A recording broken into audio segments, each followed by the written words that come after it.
এই ছেলে, এমন দূরে বসে রয়েছো কেন? কাছে আসো। কিছুতেই না। আপনি আমার অনেক সিনিয়র, তার উপর আবার পুলিশ। ওরে বাবা, পুলিশ দেখলেই আমার ভয় করে। আমি কিন্তু তোমার স্ত্রী, সেটা ভুলে যেও না। মানব না আমি। বলা নাই, কওয়া নাই। একটা সিনিয়র মেয়ে দেখে বিয়ে দিয়ে দিলেই হলো না? আমার সাথে আপনার যায়?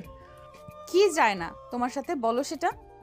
প্রথমত, আপনি আমার সিনিয়র, তার উপর পুলিশ। সব সময় আমার মাথার উপর ছুরি ঘুরাবেন?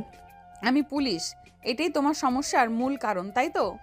জি, আমি পিচ্চি ছেলে হয়ে আপনার মতো পুলিশ বউ মানব না। আমার জানা মতে অপরাধী পুলিশ দেখে ভয় পায়। তুমিও এমন কোনো অপরাধ করেছো নাকি? অহনার চোখে যেন কিছু একটা জ্বলে উঠল কথাটা বলার সময়। মনে হলো চোখের মধ্যে আগুন জ্বলজ্বল করছে। আরিয়ান কথাটা শুনে থতমত খেয়ে বলল, কি যা তা বলছেন আপনি? আমি কেন অপরাধী হতে যাব? আমার সিনিয়র ভালো লাগে না, তাই বললাম। অন্য কোনো কারণ নাই। ভালো না লাগলেও কিছু করার নেই। বিয়ে যখন হয়েছে তখন মেনে নিতেই হবে। তাই এত কথা না বলে সহজ হওয়ার চেষ্টা করো। কিছুতেই না। আপনাকে দেখেই তো আমার কেমন লাগছে। সহজ হব কিভাবে? কেমন লাগছে? আদর করতে মন চাচ্ছে নাকি? নাউজুবিল্লাহ, কী সব বলেন আপু? এই ছেলে, আমি তোমার আপু হলাম কবে থেকে? সিনিয়রদের সম্মান দিতে হয়, আর আপনি আমার 3 বছরের সিনিয়র, তাই আমি আপনাকে আপু বলেই ডাকবো। বউকে আপু বলার শখ বের করছি, তুমি দাঁড়াও। অহনা আরিয়ানের কাছে গিয়ে তাকে টান দিয়ে নিজের বুকে ফেলল। তারপর আরিয়ান কিছু বুঝে ওঠার আগেই তার ঠোঁট কামড়ে ধরে কিস করতে লাগলো। আরিয়ান হতভম্ব হয়ে গেল। কি হচ্ছে তার সাথে? জীবনের প্রথম কিস, তাও আবার সিনিয়র পুলিশের সাথে। সিসি, কি লজ্জা! আরিয়ান অহনাকে সরানোর চেষ্টা করতে অহনা আরিয়ানের একটা হাত তার কোমরে রাখলো। সাথে সাথে আরিয়ানের শরীরে কারেন্ট বয়ে গেল। অহনা দীর্ঘ 10 মিনিট কিস করে আরিয়ানকে ছেড়ে দিল। ছাড়া পেয়ে আরিয়ান হাঁপাতে হাঁপাতে বলল, আপনি কি রাক্ষসী নাকি? আর একটু হলে আমার ঠোঁট দুটো খেয়ে ফেলতেন। এটা শুধু আমাকে আপু বলার শাস্তি। ফের যদি আপু বলেছো, খবর খারাপ হবে তোমার। এই জন্য সিনিয়র মেয়ে পছন্দ না আমার, তারা শুধু জোর খাটায়। তাই তো? কয়টা সিনিয়র মেয়ে চেনো তুমি? আর কয়জন তোমার সাথে জোর জবরদস্তি করেছে? নাউজুবিল্লাহ, আমি কোনো মেয়ে মানুষের আশেপাশে যাই না। গুড। ভুলেও মেয়ে মানুষের কাছে যাবেন না, না হলে একদম 14 ভরে দেব। ঘরটা অল্প আলোয় ভরা, বাতাসে যেন কড়া গন্ধ। সিনিয়র বইয়ের দাপটে আরিয়ানের বুক ধকধক করছে। মাথায় একটাই চিন্তা, এ কেমন বউ রে আল্লাহ! আল্লাহ, তুমি দেখো এ কোন রাক্ষসীর সাথে আমার বিয়ে দিলা। একটু পরপর জেলে পাঠানোর ভয় দেখায়। আমার জীবনটা তো শেষ। সিনিয়র, তার উপর পুলিশ, বউ না, জেলে যাবার শর্টকাট পথ।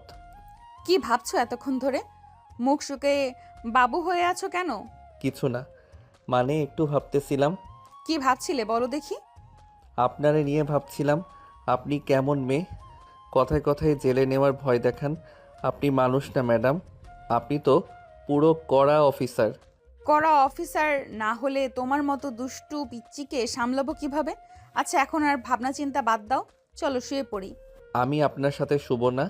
আপনি পুলিশের মতো ঘুমান কিনা কে জানে। আবার এক্ষুনি হাতকড়া পরাই দিবেন। কথাটা বলার সাথে সাথেই অহনার একদম পুলিশে সেই জেরা করার রাগ ঝলসে উঠল। কি বললে? আমার সাথে শুবা না?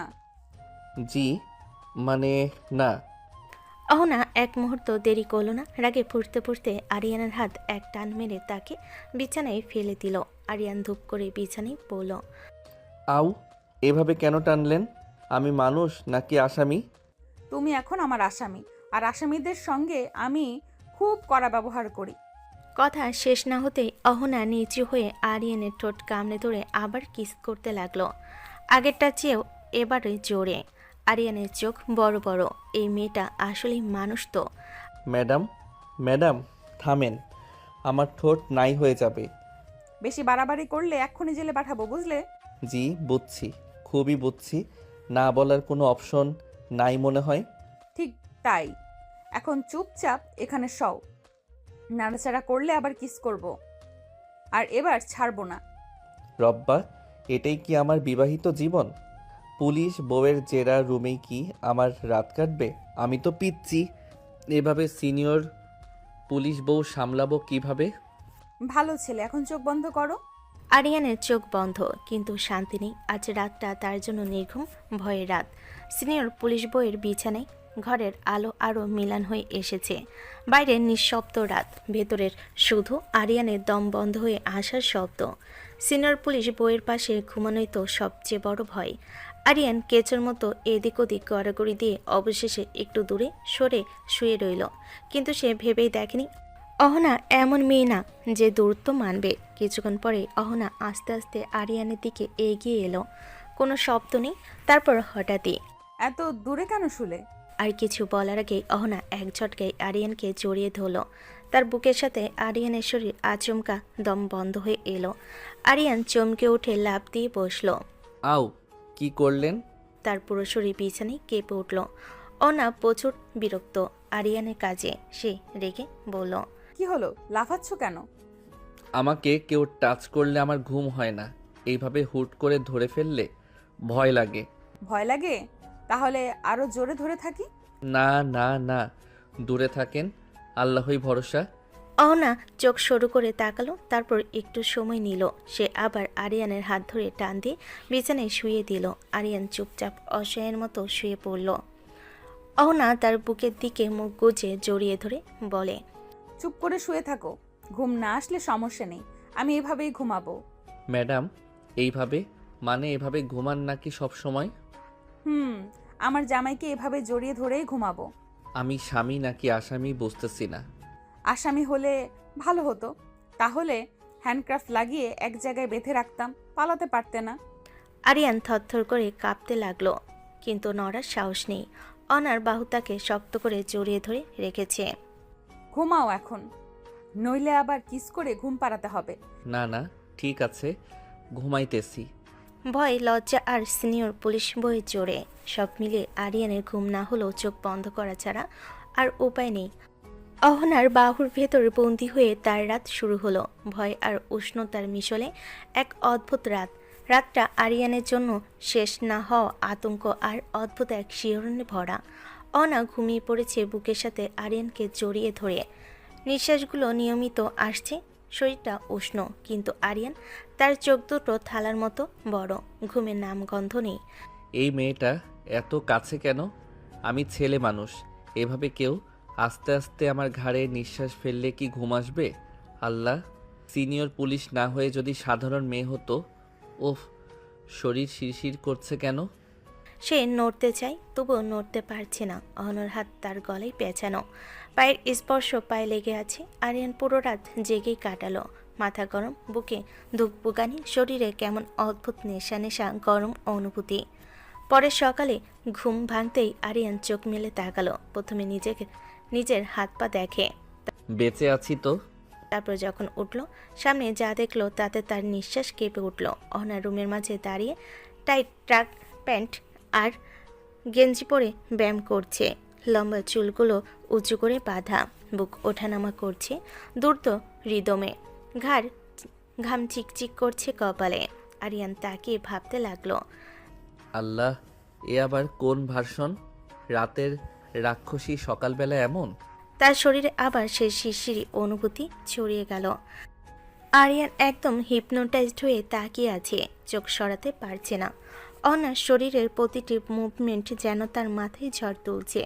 হঠাৎই অহনা ব্যায়াম থামিয়ে তার দিকে তাকালো। এইভাবে তাকিয়ে না থেকে যদি কিছু করতে মন চায় করে ফেলো। কথাটা এমনভাবে বলল যেন আরিয়ানের বুক এক লাফে উল্টে গেল। না মানে কি বলেন এসব? মুখটা পুরো টমেটোর মতো লাল। আরিয়ান মুখ চেপে ধরল, চোখ নামিয়ে দ্রুত পায়ে দৌড়ে ওয়াশরুমে ঢুকে দরজা বন্ধ করে দিল। ইয়া আল্লাহ, এই মেয়ে আমার সর্বনাশ করে ছাড়বে। সকাল সকালও এমন কথা কয় কেন? আমি তো পিচ্ছি। ঢুকে গেল? আচ্ছা, ধীরে ধরবো, পালিয়ে লাভ নেই। ওয়াশরুমের ভেতর আরিয়ান ঠান্ডা পানি দিয়ে মুখ ধুচ্ছে, আর বাইরে অহনা সেই অদ্ভুত তৃপ্তির হাসি। আজকের সকালটা তার জন্য নতুন খেলা নিয়ে এসেছে। ওয়াশরুমে ঠান্ডা পানি দিয়ে মুখ কোনো রকমে ঠান্ডা করে মাথা ঠান্ডা করে নিয়েছিল আরিয়ান, কিন্তু সে জানতো না নিচে নামলেই তার সকালটা আবার কাহিনী বদলে যাবে। কয়েক মিনিট পরেই উপর থেকে টুপটাপ পায়ের আওয়াজ। আরিয়ান নিচে দাঁড়িয়েছিল, খালি মনে মনে দোয়া পড়ছিল। আল্লাহ সকালে ব্যায়াম করে বাড়ি ঘুরিয়ে দিল, এখন আর কি বাকি? শান্তিতে একটু থাকার সুযোগ দাও। ঠিক তখনই সে তাকিয়ে দেখল সিঁড়িতে অহনা নামছে। লাল কালো মিশ্র একটি শাড়ি, কানে দুলে হালকা ঝনঝন, কোমরে ভাঁজে শাড়ির আঁচল নেমে আছে, চুল খোলা, মুখে হালকা লিপ গ্লোস। আরিয়ান থেমে গেল, নিঃশ্বাস বন্ধ হয়ে এলো। এই পুলিশ ম্যাডাম এমনও রূপ দেখাতে পারে? ইয়া রাব, এই মেয়ে এক এক সময় এক এক রূপে আসে কেন? আমাকে শেষ করে ফেলতেই চাইছে। আমি কিভাবে বাঁচবো এর হাত থেকে? আল্লাহ বাঁচাও। অহনা সিঁড়ি দিয়ে নামতে নিচে বসা সবাই তাকালো।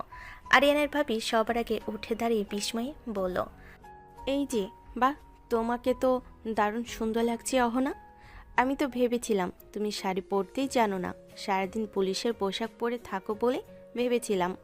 আমি সব পারি ভাবি, শাড়িও পরতে পারি, রান্নাও করতে পারি, আর চাইলে আসামি ধরে পেটাতেও পারি। শেষ লাইনটা বলতে সবাই হা হা করে হেসে উঠল, কিন্তু একজন হাসল না, আরিয়ান। সে চোখ বড় বড় করে তাকিয়ে রইল। এই মেয়েকে দেখে হাসা যায়? একটু পরেই পিটাইয়া সোজা থানায় পাঠাতে পারে।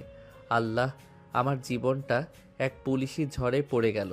কি হলো আরিয়ান, দাঁড়িয়ে দাঁড়িয়ে নাটক দেখছো? না, আমি তো মানে কিছুই না। আস্তে আস্তে সে চোখ নামিয়ে ফেল, কারণ অহনার শাড়ির রূপে তার বুকের ভেতরটা আবার অদ্ভুতভাবে ঢং ঢং করতে শুরু করেছে। এই পুলিশ ম্যাডাম সত্যি তাকে একদিন পাগল বানাবে। সবাই বসে আছে টেবিলের চারপাশে, গরম ভাত, ডাল, সবজি, মাংস। বাসায় আজ যেন ছোটোখাটো উৎসবের আমেজ। আরিয়ান টেবিলের এক কোণে চুপচাপ বসে আছে, যেন নিজের বিয়ে না, সামনে কোনো জব্দকৃত আসামির মতো বসে আছে।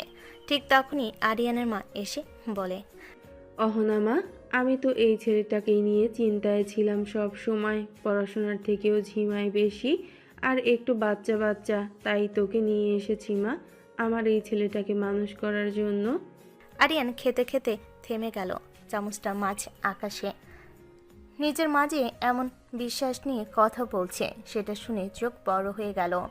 আবার শুরু হইল, আমাকে সবাই মিলে ধরবে এখন। চিন্তা করবেন না মা, একদম সোজা করে দিব। ওর জীবনটাই এমনভাবে বদলে দিব, আপনাদের কেউ কল্পনাও করতে পারবেন না। টেবিলে সবাই হো হো করে হেসে উঠল, কিন্তু আরিয়ানের মুখ নিথর। সে মনে মনে শুধু বলল, ইয়া আল্লাহ, আমার লাইফ আসলেই ব্লাস্ট হতে যাচ্ছে। তুমি কতদিন হলো চাকরি করো অহনা? 4 বছর। শুরুটা কঠিন ছিল, কিন্তু এখন সবই অভ্যাস হয়ে গেছে ভাবি।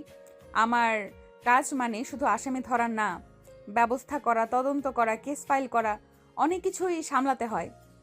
এত কিছু সামলে ঘর সংসারও দেখবে পারবে তো? সেটা আমার জন্য খুব সহজ বাবা।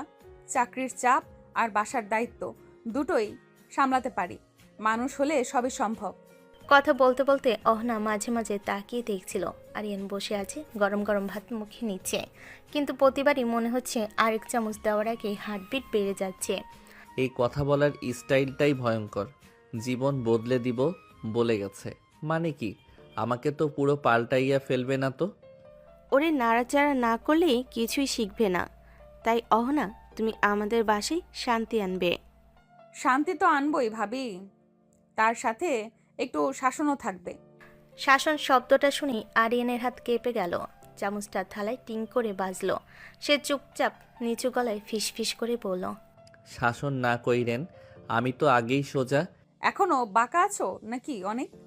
কোথায় সোজা, এখনো বাঁকা আছো অনেক? আবার সবাই হাসলো।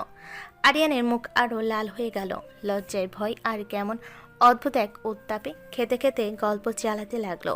অহনার কৃতিত্ব, আত্মবিশ্বাস, সৌন্দর্য সব মিলিয়ে পুরো বাড়ি যেন তাকে নিজের করে নিচ্ছে, শুধু একজন বাদে, আরিয়ান। তার মনে শুধু একটাই কথা, এই সিনিয়র পুলিশ বউ আমাকে নিয়ে কি প্ল্যান করছে আল্লাহ। সকালের আলো রুমে ভালোভাবে ঢুকছে। আরিয়ান ধীরে ধীরে রুমের দরজা ঠেলে ভেতরে ঢুকলো। ঢুকতে তার চোখ কেমন যেন আটকে গেল। অনা সামনে, আয়নার সামনে দাঁড়িয়ে পূর্ণ পুলিশের ড্রেস পরে রেডি, কালো বেল্ট, শার্টের ফিটিং, গলায় আইডি কার্ড, পরে একটা শাসন ভরা আভা। আরিয়ান থমকে দাঁড়িয়ে রইল। ইস, এই ভার্সনের অহনা দেখলেই আমার গা কাঁপে। কি ব্যাপার, দাঁড়িয়ে আছো কেন? তুমি ভার্সিটিতে যাবে না? যাব তো, কেন যাব না? তাহলে রেডি হও, আমি নামিয়ে দিব তোমাকে। কিছুতেই না, আমি আপনার সাথে যাব না। আপনার বন্ধু বান্ধব দেখলে হাসাহাসি করবে। কথাটা বলেই আরিয়ান এক পা পিছিয়ে গেল, কারণ অহনা ধীরে ধীরে তার দিকে এগিয়ে আসছে। চোখে সেই স্নেহর পুলিশি দৃষ্টি। একেবারে কাছে এসে হঠাৎই তার শার্টের কলা ধরে টেনে খুব কাছে নিয়ে এলো। হ্যাঁ, কি করছেন? যা করছি ঠিকই করছি। এরপর অহনা ঝুঁকে এসে আরিয়ানের ঠোঁটে মৃদু একটা গা কাঁপানো একটা চুমু দিল। হঠাৎ নরম অথচ শক্ত দাবি থাকা আদর। আরিয়ান চোখ বড় করে তাকিয়ে রইল। এই মেয়ের সমস্যা কি? যে কোনো সময় কিস করে ফেলে। তোমাকে আমার সাথে যেতে হবে, সবাই দেখুক তোমার বিয়ে হয়েছে আর তোমার বউ একজন পুলিশ অফিসার। না, আমি কাউকে বলতেই চাই না যে আমার বিয়ে হয়েছে। কেন, প্রেম করবে নাকি বাইরে গিয়ে? নাউজুবিল্লাহ, আমি এসব করি না। তাহলে আমার কথা জানাতে সমস্যা কোথায়? সমস্যা আছে, আপনি এমনি সিনিয়র, তার উপর আবার পুলিশ। আমি যদি বলি আমার বউ পুলিশ, সবাই আমাকে পচাবে, টিটকারি দেবে, বলবে আরিয়ান বউয়ের প্যান্টের নিচে থাকে। ওটা নিয়ে তুমি ভাবছো কেন? আমি আছি, যেই পচাবে ওটাকে আগে পেটাবো। আরে, এ আবার কি? এইভাবে কেউ সমস্যার সমাধান করে নাকি? অহনা তার থুতনি ধরে উপরে তুলল, চোখে চোখ রেখে বলল, আমার সাথে থাকতে হলে আমার পরিচয়, আমার ক্ষমতা আর আমার শাসন সবই মেনে চলতে হবে। তুমি আমার স্বামী, এটা সবাই জানবেই। আমার জীবনটা শেষ। শেষ না, শুরু। চলো রেডি হও, তোমাকে নামিয়ে দিব। আরিয়ান মাথা নিচু করে ওয়াশরুমের দিকে হাঁটল। তার মনে মনে একটাই কথা, এই পুলিশ ম্যাডাম আজকে আমার ছাত্র জীবন শেষ করে দিবে।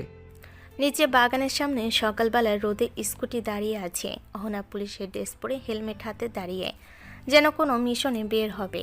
আরিয়ানের মা আর ভাবি দরজার পাশে দাঁড়িয়ে হাসি মুখে দেখছে। অহনা মা, আরিয়ানকে নিয়ে যাও, না হলে আবার আড্ডায় গিয়ে ক্লাস মিস করবে। হ্যাঁ মা, ঠিক। অহনা থাকলে আরিয়ান একেবারে সোজা হয়ে যাবে। ঠিক তখনই আরিয়ান ধীরে ধীরে নিচে নেমে এলো, মুখে অস্থিরতা, চোখে ভয় আর শরীরে কাঁপুনি। অহনা স্কুটির দিকে ইশারা করলো। ওঠো। এখানে? কোথায়? কিভাবে? জায়গা নাই তো। পেছনে বসবে আর ভালো করে ধরে আমাকে জড়িয়ে ধরবে, না হলে পড়ে যাবে। কি? আমি আমি আপনাকে জড়িয়ে ধরবো? মানুষ দেখলে কি বলবে? আমরা স্বামী স্ত্রী, কে কি বললো আই ডোন্ট কেয়ার। তুমি বেশি ভেবো না, উঠে বসো। আরিয়ানের মা আর ভাবি পেছনে দাঁড়িয়ে মুচকি হাসছে। আরিয়ান আর মনে মনে বলল, ইয়া আল্লাহ, এই বাড়ির সবাই কেন আমার বিরুদ্ধে? কিন্তু আর কিছু মনে করার নেই। ধীরে ধীরে স্কুটি পিছনে উঠল সে। উঠতে অহনা বলল, আরে ধরো আমাকে, এইভাবে বসলে পড়ে যাবে। ছি ছি, মানুষ দেখতেছে। আরিয়ান ধরো। বাধ্য হয়ে আরিয়ান দুহাত দিয়ে অহনার কোমর ধরে ফেলল। ধরতে তার শরীর শিউরে উঠল, মনে হলো বুকের ভেতর কেমন একটা নেশা পেয়ে বসেছে। ব্যাস ঠিক আছে, এভাবেই চুপ থেকো। আমার শরীরটা কাঁপতেছে, আপনার জন্য না, স্কুটি নড়তেছে তাই। খুব জানি কেন কাঁপছে। স্কুটি স্টার্ট দিতে আরিয়ান আরো জোরে অহনাকে জড়িয়ে ধরল। অহনাও হেসে বলল, ভয় পেও না, আমি আছি। আপনি থাকলেই তো আমি বেশি ভয় পাই। স্কুটি এগিয়ে গেল পিছনে। লজ্জে লাল মুখে কাঁপতে কাঁপতে বসে আছে আরিয়ান। সিনিয়র পুলিশ বউকে জড়িয়ে ধরে অহনার স্কুটি ধীরে থামলো আরিয়ানের ভার্সিটির সামনে।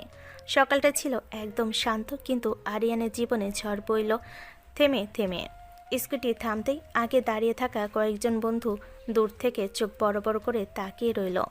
আরে, ওইটা না পুলিশ ম্যাডাম? আরিয়ান কি করে ওনার সাথে? মনে হয় ওকে পুলিশে ধরছে, যে একেবারে দুষ্টুমি করে। আরিয়ান নিচে নামতে লজ্জায় মুখ লাল। অহনা হাঁটছে ঠিক তার পাশে, দৃঢ় স্টেপে কৃতিত্বের ভয়ঙ্কর আভা নিয়ে। অহনা একবার চারপাশ ঘুরে তাকালো, তারপর সোজা আরিয়ানের বন্ধুদের দিকে এগিয়ে গেল। শোনো তোমরা, আমি অহনা, আরিয়ানের স্ত্রী। বন্ধুরা সবাই হাঁ করে থতমত খেয়ে গেল। পায়ের পাতার মাটি সরে যাওয়ার মতো চেহারা। আরিয়ান যেন এখানে কোনো দুষ্টুমি না করে। কোনো বেয়াদবি করলে, ক্লাস ফাঁকি দিলে বা কারোর সাথে অযথা ঝামেলায় জড়ালে একদম আমাকে ফোন দিবে। জি ম্যাডাম, অবশ্যই ম্যাডাম। আরিয়ানের গলা শুকিয়ে গেল। সে চুপচাপ দাঁড়িয়ে আছে, যেন পৃথিবীর থেকে উদা হয়ে যেতে চায়। হঠাৎই অহনা তার দিকে ফিরে এলো, চোখে ভয়ানক রোমান্টিক এক দুষ্টু ঝিলিক। আরিয়ান বুঝে ওঠার আগেই যাও সোনা, ক্লাস করো। আমি আমি ডিউটিতে যাই। এই বলে সে আরিয়ানের দুগাল টেনে চাপ দিয়ে আদর করলো। ভার্সিটি গেটের সামনে মানুষজন, বন্ধুরা, সিনিয়র জুনিয়র সবার সামনে আরিয়ানের মুখ মুহূর্তেই টমেটো লাল। আহ, না, মানুষ দেখতেছে, প্লিজ। দেখুক আমার স্বামীকে আদর করি, এতে লজ্জার কি আছে? ডিউটিতে যাই সোনা, ভালো করে ক্লাস করো। আর দুষ্টুমি করলে তোমার বন্ধুদের কাছ থেকে খবর পেয়ে তোমাকেই ডিউটির পর নিয়ে শাসন করব। বলে স্কুটি চালিয়ে চলে গেল। ধুলো উড়ে গেল। গেটের সামনে সবাই নিস্তব্ধ। বন্ধুরা ধীরে ধীরে আরিয়ানের দিকে ফিরল। দোস্ত, তুই নিশ্চিত বিয়ে করছিস? মনে হচ্ছে গালে টান দিছে পুরো বীরের সামনে। আপুটা তো একদম ভয়ঙ্কর সুন্দর। চুপ করো সবাই, প্লিজ। একটা কথা বললে রাগ করবো। আজকে ক্লাসের চেয়েও বেশি টেনশন দিছে আমার এই পুলিশ বউ। ভার্সিটির গেটের সামনে দাঁড়িয়ে আরিয়ান তখনও লজ্জায় পুড়ে মরার মতো চেহারা নিয়ে দাঁড়িয়ে। বন্ধুরা এক একজন এগিয়ে এসে কুনি দিয়ে গুঁতা দিচ্ছে। কিরে ভাই, মুখটা এমন শুকায় গেছে কেন? কিছু বলছিস না কেন? কি আর বলবো রে ভাই, দুঃখের কথা। বাড়ি থেকে জোর কইরা বিয়ে দিছে, তাও আবার এমন দজ্জাল পুলিশের সাথে। আচ্ছা আচ্ছা, দরজাল পুলিশটা তো এখন তোর বউ, জোর করে আদর করছে নাকি? হ্যাঁ রে ভাই, শুধু কি আদর আদর, শাসন, হুমকি সবই করতেছে। এক রাতেই জীবনটা তেনা তেনা। আমারে তো নাকে দড়ি দিয়া ঘুরাইতেছে পুরা। ভাই, এবার তুই সোজা হয়ে যাবি, আর দুষ্টামি নাই। একদম ভালো বাচ্চা। দুষ্টুমি না করলে তো ভাই আমি শুকাইয়া মরি যাবো। আমার দুষ্টুমি ছাড়া জীবন চলে? ভাই, তোর বউ এমন দুষ্টামি করলে তোকে একদম জেলে ভরে দিবে। এইটা তো প্রবলেম রে ভাই। আমার বউ পুলিশ, কেউ না দেখলেও ও নিজে আমারে ধরে নিয়ে যাবে। এমন ভয়ঙ্কর রোমান্টিক পুলিশ বউর সাথে কেমনে টিকবো আমি? আরিয়ান ক্লাসরুমে দরজা ঠেলে ঢুকতেই তার বন্ধুরা তাকে এক নজর দেখে নিয়ে ফিসফিস করে কাঁধে কাঁধ মিলিয়ে হেসে উঠল। দেখিস তো ভাই, আরিয়ান আজকে পুরোটা পুলিশ ম্যাডামের সাথে ঘোরাফেরা করলো। বউ তো নয়, যেন বস। কিরে ভাই, মতো লজ্জা পাইলি নাকি? সবার সামনে গাল টেনে আদর করে দিল। আরিয়ান লাল হয়ে গেল, গলা শুকিয়ে চোখে আগুন, মাথা নিচু করে বসে রইল। ভাই, এমনিতেই আমার জীবন শেষ, তোরা আবার ফাইজলামি করিস না আমার সাথে। ভাই, এই বয়সেই বিয়ের মজা পাইতেছিস? তোর খুশি হওয়ার কথা।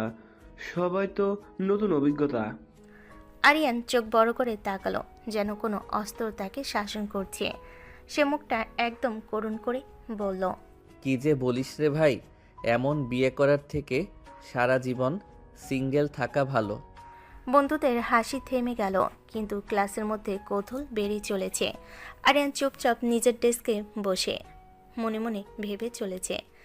এই সিনিয়র পুলিশ বউ আমার জীবন পুরো পাল্টে দিল, আর সবাই এখন হাসছে। আমি কি করি? আরিয়ান বন্ধুদের সাথে ক্যান্টিনের টেবিলে ঘিরে বসে হেসে খেলে আড্ডা দিচ্ছিল। প্লেটে স্যান্ডউইচ তা আর হালকা ভেজিটেবল, কিন্তু তার মন একদম অন্যদিকে। ঠিক তখনই ফোনে রিংটন, ক্যান্টিনের শব্দ ঢেকে গেল। আরিয়ান হালকা করে অবাক হয়ে ফোন বের করলো। হ্যালো, কে? আমি তোমার বউ সোনা। আরিয়ান থতমত খেয়ে একদম চুপ, প্লেটে রাখা স্যান্ডউইচটা পর্যন্ত হাত থেকে পড়ে যাওয়ার উপক্রম। আপনি কল করেছেন কেন এখন আবার? তুমি কি করছো সোনা? কেমন করে কথা বলছেন আপনি? কেন সোনা, লজ্জা পাচ্ছ? বউকে ভয় লাগে নাকি? ফোন রাখুন তো প্লিজ। ঠিক আছে, এখন রাখছি, কিন্তু মনে রেখো রাতের মজা দেখাবো তোমাকে। আরিয়ান থমকে গেল। হ্যাপি হওয়ার পরিবর্তে চোখ বড় বড় হয়ে গেল, মুখ গরম লজ্জায় জ্বলছে। রাতের মজা? এই পুলিশ ম্যাডাম কি করবার পরিকল্পনা করছে আমার জন্য? ক্যান্টিনের মধ্যে বন্ধুদের দিকে তাকালো। তারা সবাই হাসি ধরে রাখতে পারছে না, আর আরিয়ান একদম লাল হয়ে মনে মনে বলল, আল্লাহ, এই সিনিয়র পুলিশ বউ আমার জীবন পুরো কাঁপিয়ে দিচ্ছে।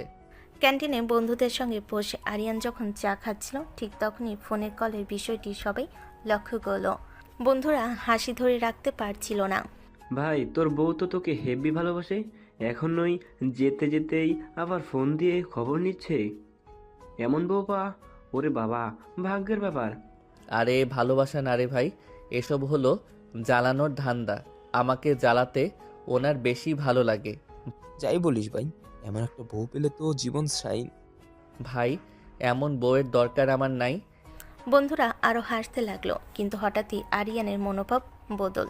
সে ফোনটা টেবিলে রেখে বন্ধুদের দিকে চোখ ফেলে বলল, এমন বউ ধমক দিয়েও রাখবে, কান ধরে উঠাবে আর বসাবে। ওরে বাবা, বুঝলাম তুই আরিয়ান সত্যি বউয়ের হাতের পুতুল। আরিয়ান চুপচাপ চা ধরে বসে রইল, মুখ লাল, লজ্জার মিশ্র অনুভূতি। মনে মনে ভাবল, এই সিনিয়র বউ জীবনটা একেবারে উল্টে দিয়ে যাবে। আরিয়ান বিকেলে রোদে বাসে ঢুকলো।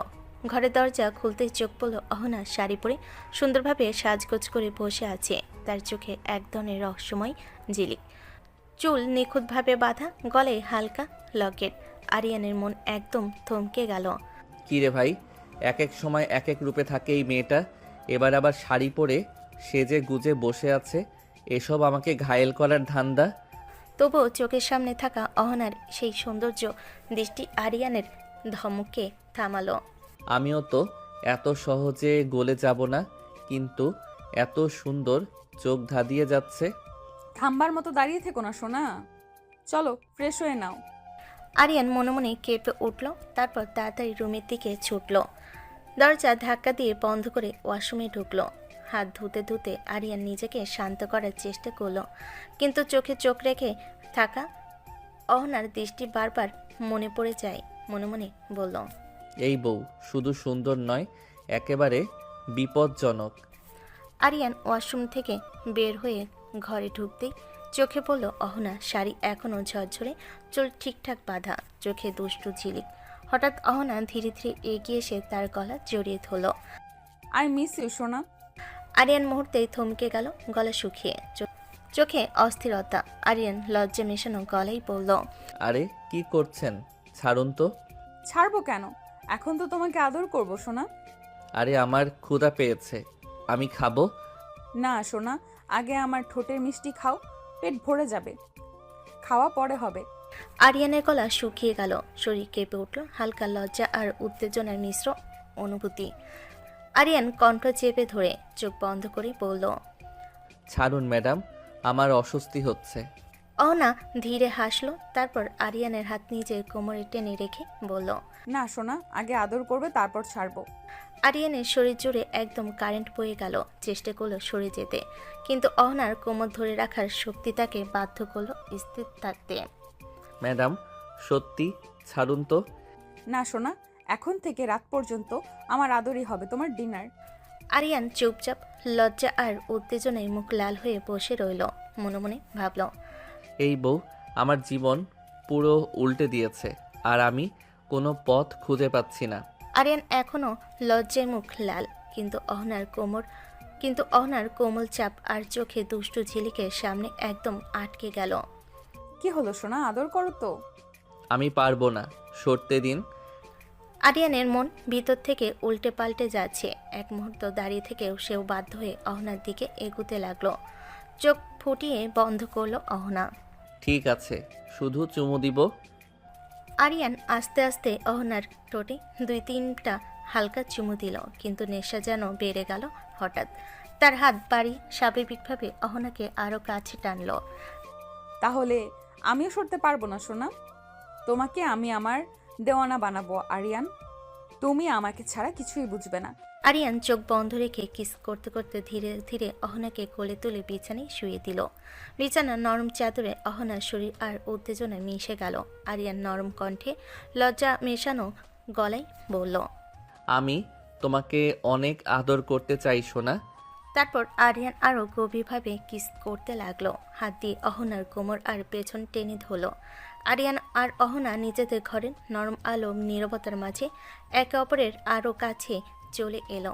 আরিয়ান ধীরে ধীরে অহনার শাড়ির কিনারায় হাত দিয়ে সরিয়ে দিল, তার গায়ে হাত বুলিয়ে গলায় আর বুকে আস্তে আস্তে কিস করতে লাগলো। অহনা চোখ বন্ধ করে আরিয়ানের আদরে সায় দিতে লাগলো। হাত দিয়ে আরিয়ানের পিঠ ধরে তাকে আরও কাছে টেনে আনলো। কিছুক্ষণের জন্য সময় যেন থমকে গেল। তাদের ঘরের নরম নিঃশ্বাস আর নরম স্পর্শে পুরো ঘর ভরে গেল। হঠাৎ দরজা কড়া নাড়ার শব্দে নড়ে উঠল। আরিয়ান খেয়ে যাও, দেরি হয়ে যাচ্ছে। আরিয়ান চোখ বড় করে লজ্জা মিশিয়ে হাঁপিয়ে নিঃশ্বাস ফেল। অহনার উপর থেকে উঠে বসল। জি ভাবি, আসছি। আরিয়ান নিজেও অবাক, লজ্জা আর উত্তেজনার মধ্যে সে ভাবছে। আমি কি করছিলাম, শেষ কি করতে যাচ্ছিলাম? কি হলো সোনা, আরো আদর করতে চাও নাকি? আরিয়ান কিছু না বলে শুধু মাথা নেড়ে লজ্জায় রুম থেকে চলে গেল। অহনা চুপচাপ বসে থাকলো, মনে মনে হাসি আর দুষ্টু পরিকল্পনায় ভাবনায়। সোনা, আজ থেকে সব খেলা হবে আমার নিয়ন্ত্রণে। মনে মনে হাসি আর দুষ্ট পরিকল্পনার ভাবনায় আরিয়ান নিচে নেমে আসে। ভাবির সামনে মুখ নিচু, লজ্জা এখনো কানে গরম হয়ে আছে। চুপচাপ প্লেটে ভাত তুলে খেতে থাকে, মনটা তবে অন্য জায়গায়, অহনার কাছে। তারপর খাবার শেষে ধীর পায়ে আবার উপরে উঠে যায়। ঘরের দরজার কাছে যেতে সে শুনতে পায় অহনার গলা, কিন্তু গলাটা সে নরম আদুরে না, বরং কেমন যেন কঠিন ধারালো। তোমরা কি ভাবছো সে শাস্তি পাবে না? তার ভুল কেউ ভুলবে না? আমার ত্যাগ আমি বৃথা যেতে দেব না, বুঝলে? চরম শাস্তি পেতে হবে তাকে, যেভাবেই হোক। কার কথা বলছে? কাকে শাস্তি দিবে? কিসের ত্যাগ আবার? আরিয়ান ভুরু কুচকে চুপচাপ দরজার কাছে দাঁড়ায়। তার ছায়া পড়ে অহনার গায়ে। অহনা ঘুরে তাকাতেই চোখে যেন আগুনে ছিলি, কিন্তু পরের মুহূর্তে সে ফোন কেটে দিল। কার সাথে কথা বলছিলেন? অফিসে।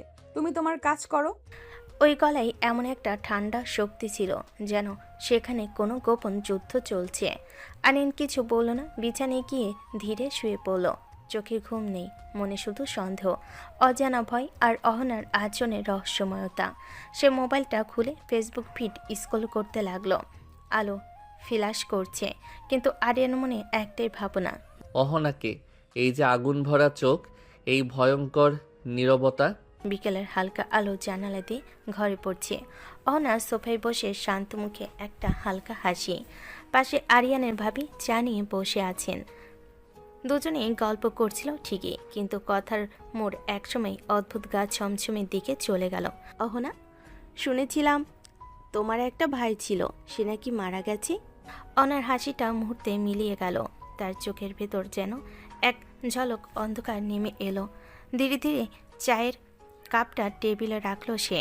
মারা যায়নি ভাবি, তাকে মেরে ফেলা হয়েছে। ভাবি থমকে গেল, চোখ বড় বড় হয়ে উঠল। হাওয়া যেন এক মুহূর্তে ভারী হয়ে গেল। কি বলো এসব? কে করেছে এটা? একজন মানুষের রূপে জানোয়ার, যার ভেতরটা পচা আর ধোকায় ভরা। ভাবির গলা শুকিয়ে ফেলে, হাতের চায়ের কাপটা কাঁপতে থাকে সামান্য। তোমরা তাকে শাস্তি দাওনি?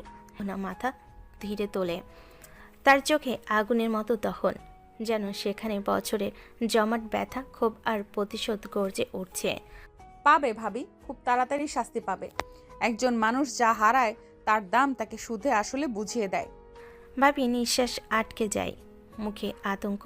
এমন অহনাকে আগে কখনো দেখেনি সে। হ্যাঁ, তার তো চরম শাস্তি পাওয়া উচিত। এমন অপরাধ করে কেউ যেন ছাড় না পায়। অহনা ধীরে একটা তীক্ষ্ণ হাসি দিল, যে হাসিতে ভালোবাসা নেই, আছে শুধু প্রতিশোধের আগুন আর একটা ভয়ানক প্রতিজ্ঞার ঘোষণা। সে পালাতে পারবে না। অহনা সিঁড়ি পেয়ে ধীরে ধীরে উপরে উঠছে, মুখে কোনো ভাব নেই, কিন্তু চোখে সেই আগুনের দহন এখনো চলছে। ঘরে ঢুকতেই আরিয়ান বিছানার পাশে বসে মোবাইল চালাচ্ছিল। অহনাকে দেখে সে একটু অবাকই হলো। কি ব্যাপার, হাসি খুশি মনে নিচে নামলেন? এখন আবার মুখটা অমাবস্যার রাতের মতো অন্ধকার হলো কেন? অহনা জবাব দিল না, হাতের চুড়ি খুলে টেবিলে রাখলো। শাড়ির আঁচল ঠিক করলো, সবটাই নিঃশব্দে। আরিয়ান হালকা ভুরু তুলে তাকালো। এই চুপচাপ থাকা মানে কিছু একটা গন্ডগোল হয়েছে। সে ভালো করে জানে অহনা এমন হয় যখন ভেতরে ভীষণ রাগ জমে। আচ্ছা, কিছু কি হয়েছে?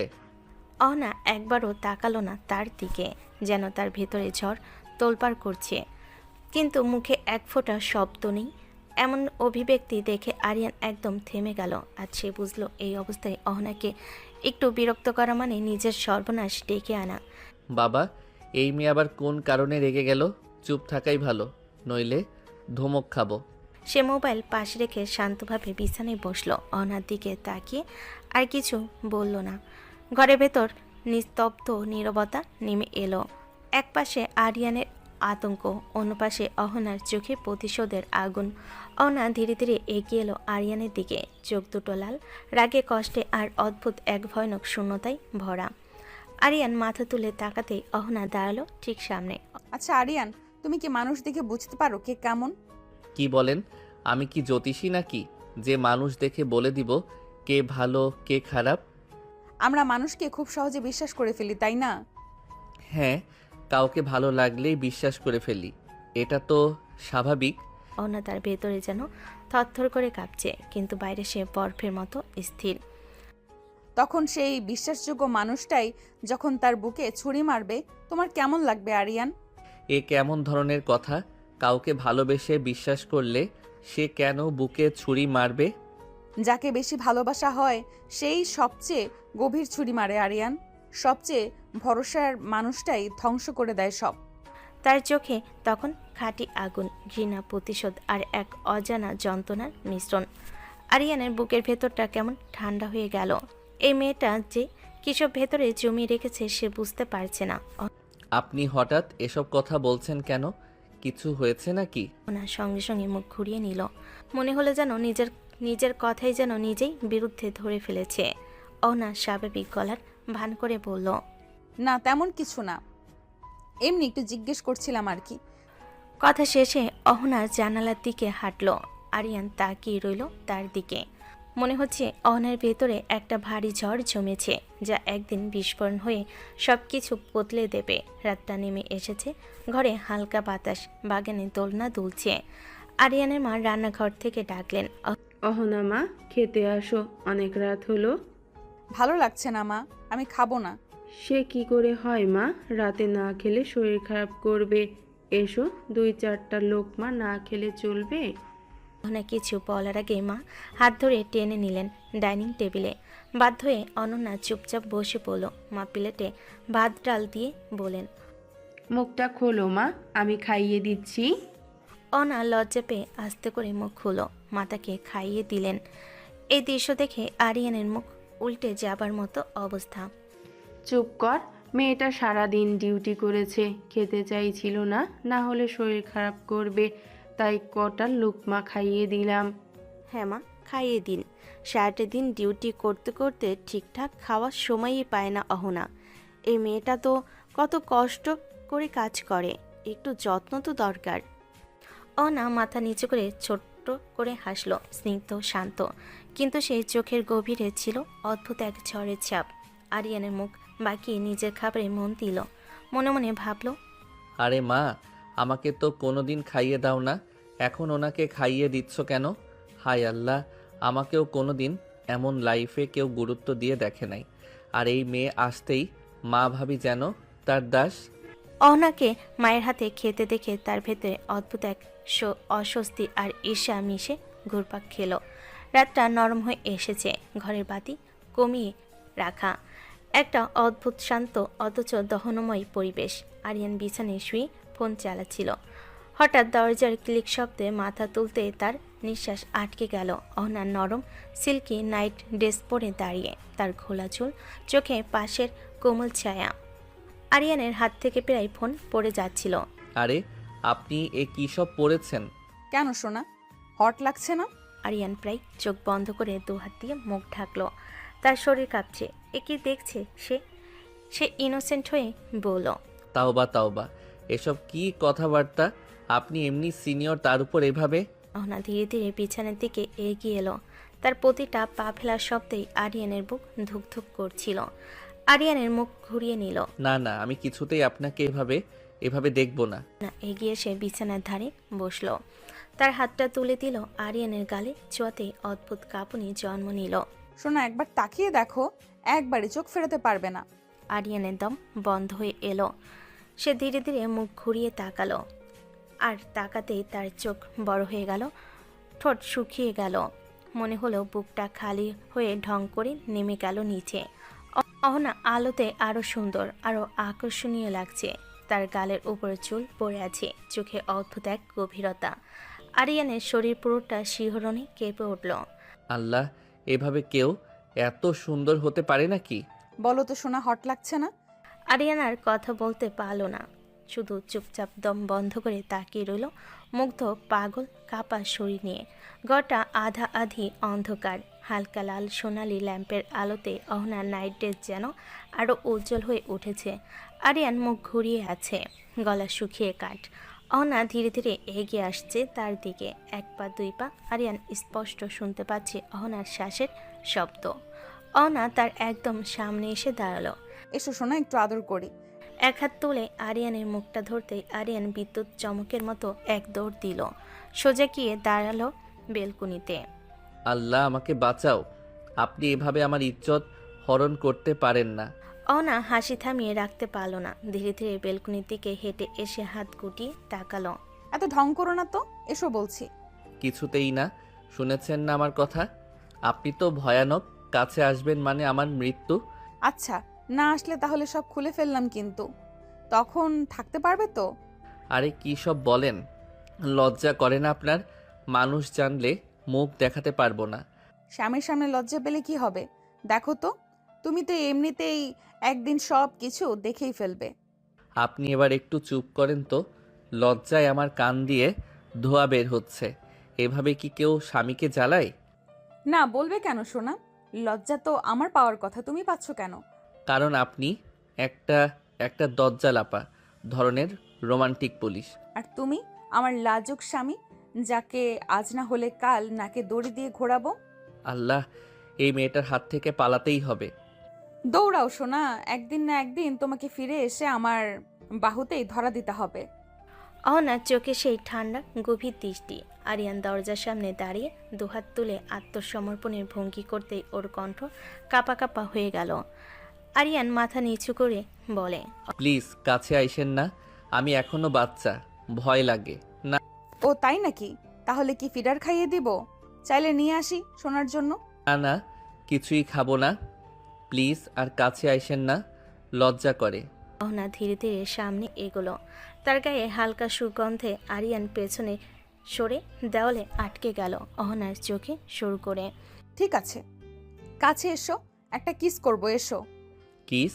এখন না, মানে আমি যদি এখনই না আসো তাহলে কিন্তু সব কিছুই করব, আটকাতে পারবে না আরিয়ান খান। আরিয়ান ঢোক গেল, কান লাল হয়ে গেল। 2 সেকেন্ড পরে খুব আস্তে করে এগিয়ে এলো আরিয়ান, তোতলাতে তোতলাতে। ঠিক আছে, কিন্তু একটুখানি, খুব সামান্য। অহনার চোখে তৃপ্তির ঝলক। সে আরিয়ানের চিবুকে হাত তুলে দিল, তাকে নিজের দিকে টেনে নিল। অহনা নরম অথচ শক্ত কণ্ঠে বলে, ভয় পেও না, আমি যতটা কঠিন তোমার জন্য ততটাই নরম হতে জানি। আরিয়ান চোখ বন্ধ করতেই অহনা তার ঠোঁটে হালকা কিস করল। দৃঢ় স্নায়ু কাঁপানো। আরিয়ানকে আরও লজ্জায় ডুবিয়ে দেওয়া আরিয়ানের গলা চুলকাতে চুলকাতে বলল, আপা, আপনি একদম ভালো না, একটুও না। তবুও তো আমার কাছেই আসলে আর আসতেই থাকবে। সকালটা ছিল ঠান্ডা নীরব, পিরাই ভেতরের কুয়াশার মতো ধূসর। অহনা থানার ভিতর ঢুকতেই সবার চোখ নিজে থেকেই তার দিকে ঘুরে গেল। তার মুখে আগের মতোই সেই কঠোরতা, চোখে আগুন, দৃঢ়তা, যেন তার শরীরের প্রতিটি ভাঁজে প্রতিশোধের শপথ জ্বলতে থাকে। চোখ বড় অফিসারের কেবিনের সামনে দাঁড়াতে ভেতর থেকে ডাক এলো, ভিতরে আসো অহনা। অহনা মাথা নিচু করে ভেতরে ঢুকলো। বড় অফিসার তার দিকে গভীর দৃষ্টিতে তাকলেন। অহনা, তোমার কেস ইনভেস্টিগেশন কত দূর? অহনা চোখ তুলে তাকালো। সেই চোখে ক্লান্তি নেই, আছে শুধু একটাই জেদ, শেষ পর্যন্ত যাওয়ার জেদ। এই তো স্যার, কাজ চলছে, খুবই দ্রুত ফল পাবে। এই কেসটা সমাধানের জন্য তো তুমি কয়েকটা বছর অপেক্ষা করছো, এতদিন কিভাবে সামলালে? হ্যাঁ স্যার, কয়টা বছর, এটা আমার বড় প্রতীক্ষার ফল। আপনজন যার হারায় সেই বোঝে আপনজন হারানোর বেদনা কি। আমি তাদের শাস্তি দিয়েই ছাড়বো স্যার। যে ভুলের কারণে আমার জীবন এলোমেলো হয়েছে তার হিসাব আমি আদায় করবই। বড় অফিসার তার দিকে গভীর দৃষ্টিতে তাকলেন। সেই চোখে সন্দেহ নেই, আস্থা। আমি জানি তুমি পারবে অহনা, এত দূর যখন চলে এসেছো তুমি আর পিছু হটবে না। অহনা ধীরে ধীরে মাথা নিচু করে সম্মতি জানালো। তার চোখে প্রতিশোধের আগুন আরও তীব্র হয়ে জ্বলে উঠল। আজকের সকাল যেন তাকে আরেকবার মনে করিয়ে দিল, এই লড়াই শেষ না হওয়া পর্যন্ত সে থামবে না।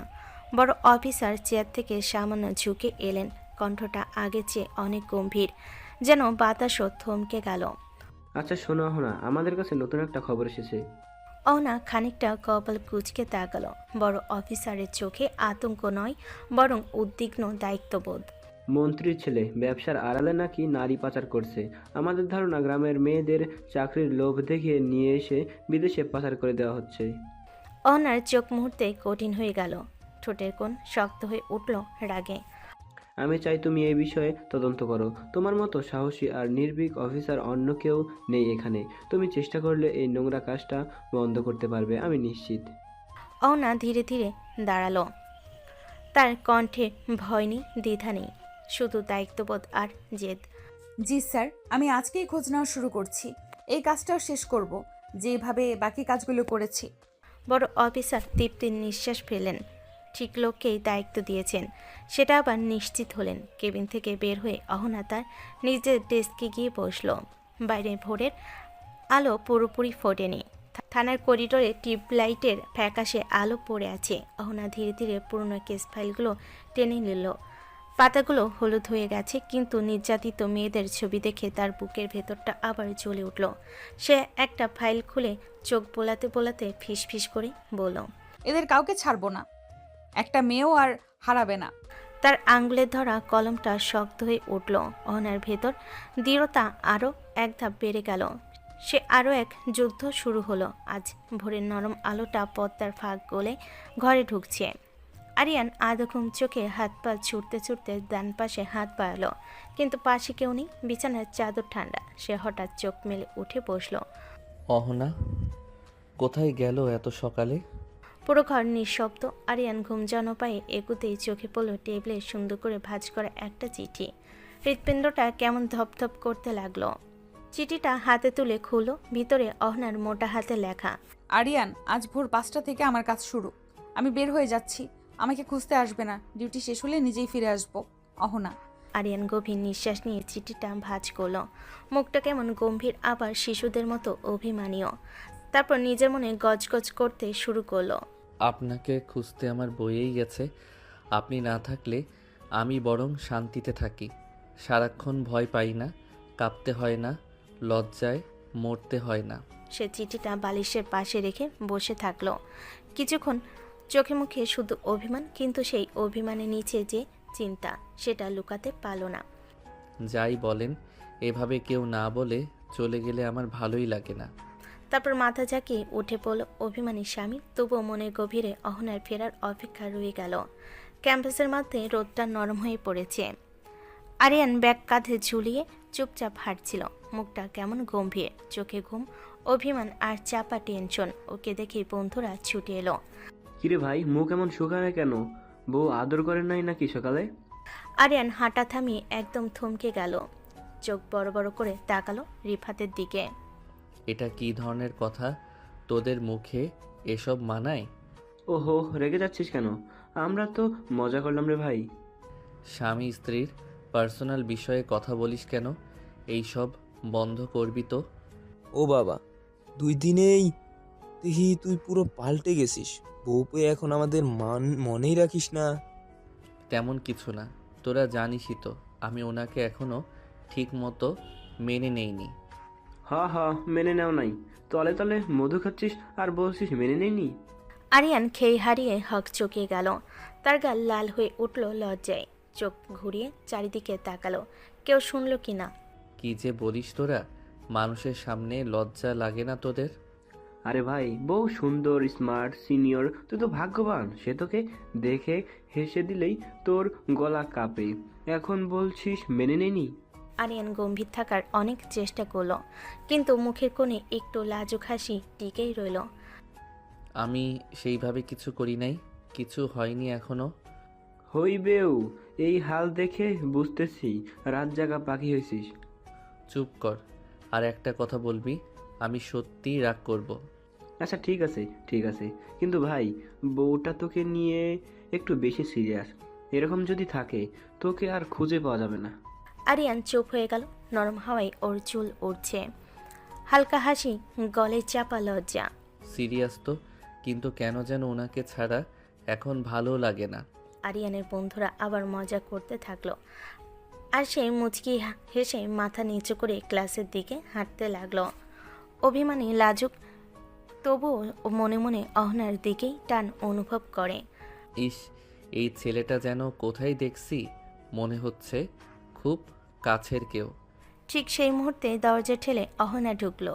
হাফ ছেড়ে ছবিটা আরিয়ানের হাত থেকে একটানে কেড়ে নিল। আরিয়ান হকচকিয়ে গেল। আরে নিলেন কেন? ছবিটা আমার খুব চেনা মনে হচ্ছে, ভালো করে দেখি। দরকার নেই, ও আমার পরিচিত, তোমার চেনার কথা না। আরে বাবা, আমি তো শুধু বললাম ভালো করে দেখে নেই, চিনতে পারি কি না। বলেছি না দেখার দরকার নেই, এত কথা বলো কেন? আপনি এভাবে হুট করে রেগে যাচ্ছেন কেন?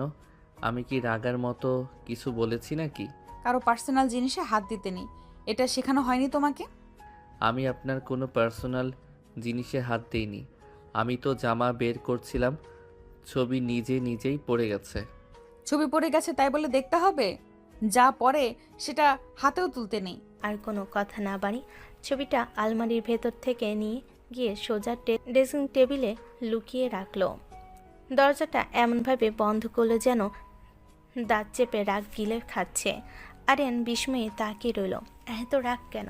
সে চুপচাপ দাঁড়িয়ে রইল এক মুহূর্ত, তারপর ধীরে ধীরে শ্বাস ছাড়ল। হঠাৎ এমন রেগে গেলেন কেন? ছবিটাতে কাকে দেখলাম আমি?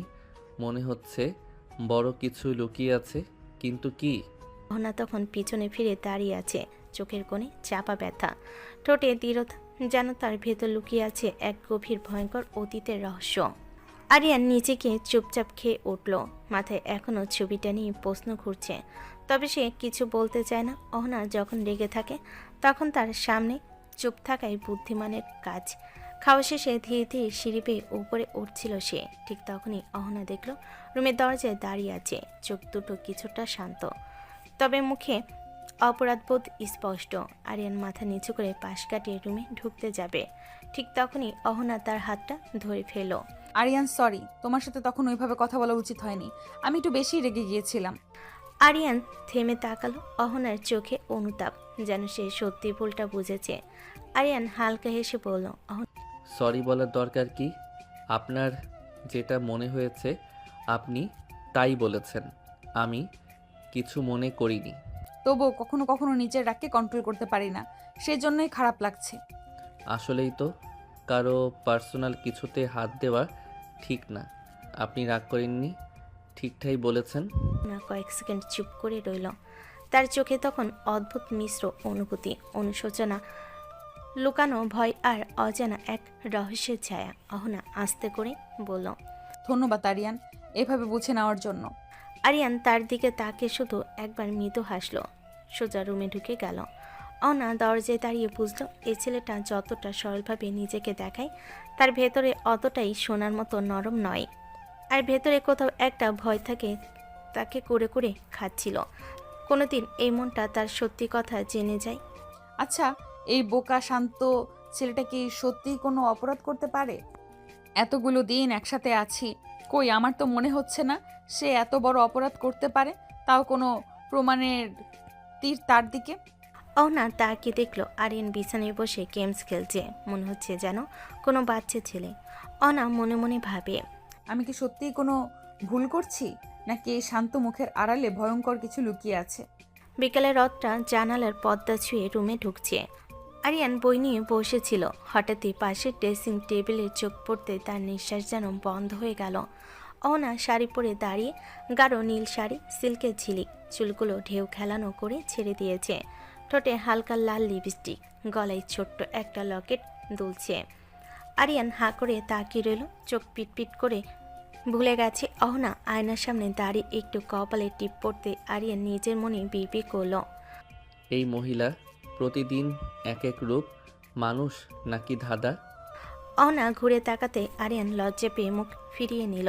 কি হলো সোনা, এভাবে হাঁ করে তাকিয়ে আছো কেন? না মানে এত সেজে গুজে কই যান? কাজ আছে। আমার জানা মতে পুলিশের সেজে গুজে, তাও আবার শাড়ি পরে কোনো কাজ নাই। এভাবে সাজা মানে কোথাও যাওয়ার দরকার। কেন সোনা, জেলাস লাগছে? আমি কেন জেলাস হব? আমি শুধু জানতে চাচ্ছি আপনার কাজ কি, কোথায় যান, এই সব? এত জেনে কাজ নেই, তুমি তোমার কাজ করো, আমি আমারটা করি। দরজা বন্ধ করে দিও, ফিরতে দেরি হবে। অহনা শাড়ির আঁচল ঠিক করতেই দ্রুত বেরিয়ে গেল। দরজা বন্ধ হতে আরিয়ানের বুকে হাত দিয়ে বলল, কই যায় এমন সেজে গুজে? প্রেম করতে যায় না তো? তারপর নিজের কথায় নিজেই চমকে উঠল, মাথা ঝাঁকিয়ে আবারও বলল, আমি আবার এসব বললাম কেন? মহিলাটা মাথা খারাপ করে দিচ্ছে। আরিয়ান একা রুমে দাঁড়িয়ে অহনার বেরিয়ে যাওয়া দরজার দিকে অনেকক্ষণ তাকিয়ে রইল। শাড়িঘ্রাণ এখনও বাতাসে টিকে আছে। মাথায় কোনো দুষ্টু একটা চিন্তা খচখচ করতে লাগলো। না, আজকে একটু দেখে আসি, ওনাকে ফলো করলে ক্ষতি কি? এভাবে সেজে গুজে কোথায় যাই দেখি তো। মুখটা একটু গম্ভীর করে আয়নার সামনে দাঁড়িয়ে চুল ঠিক করলো।